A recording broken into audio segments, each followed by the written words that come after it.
Yeah, this is the making of the Daylight video, Life in a Jar. Yeah, this is a little bit about what happened behind the scenes and how we put the whole thing together. For the majority it was kind of easy, but there were definitely some challenges that we had to face. Actually, the first scene with the body was probably the most challenging, mainly because the wind was really crazy that day. We had to first of all make a body, and Joe brought us a painter's suit and we filled that full of old clothes that we got from a thrift store and stapled on old Vans, and it kind of resembled a person, so that was kind of an achievement from the start, which we were really happy about. We wanted it to look as real as possible without it looking kind of comedic. The other problem is getting the body to the quarry was kind of sketchy because our friend Matt came to help and he had to carry the body, and it literally looked like he was carrying a dead person. And as we were walking there, we actually came across two guys on quad bikes, and there was Matt with the body over his shoulder and there was me with a camera, and Jake was holding a box full of stuffed animals, and it was really awkward for like a minute or so. But then the guys, we told them we were doing a music video and they just kind of drove off and just left us to it. But for a minute there I thought we were gonna not be allowed to do it, but it all worked out in the end, which was good. The main problem was getting the body off the cliff without anyone dying, and it was extremely windy, as you can see in the clip, and Taylor didn't want to get too close to the edge for obvious reasons, and we had decided at one point that we were going to set fire to the body, but because of the wind and because of how sketchy the whole situation was, we kind of just we didn't try that in the end.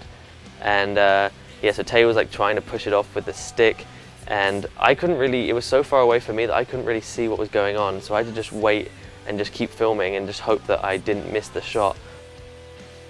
The merry-go-round scene was something that I'd had in my head and I wanted to do. I wanted to film it with Tay singing in double time, so when we slowed it down it looked like he was singing in normal. That obviously required us to have the song sped up by 200%, so it sounded really crazy, and Tay didn't want to do that around anyone because it was kind of embarrassing, so he had to push the merry-go-round by himself and then jump on and then kind of compose himself and then sing the song like twice the speed. I kind of made him do it like 20 times, I think, and he got really sick and was like, couldn't really do it anymore, which I felt kind of bad about, but I think that was one of the coolest shots of the video, so I'm psyched on how that turned out. But yeah, Tay definitely took one for the team on that one. I appreciate that now because it looked awesome looking back on it.